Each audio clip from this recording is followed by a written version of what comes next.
Hey there. Today we're going to look at how to completely delete or remove blocks in AutoCAD. So let's get started. First, write the steps exactly as given in the script, keeping them simple and direct. Over here, make sure every important action is included, then remove any unnecessary explanation.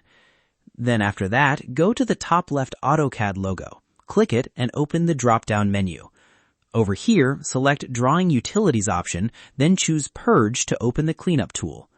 Then after that, you can also type PURGE in the command line and press Enter to open the same tool.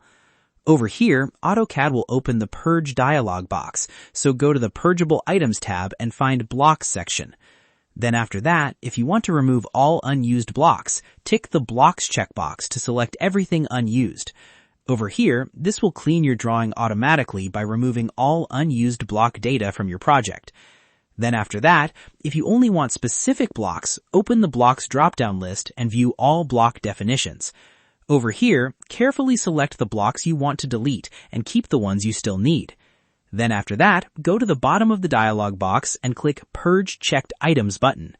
Over here, AutoCAD will remove all selected or unused blocks and clean your drawing workspace instantly. And that wraps it up.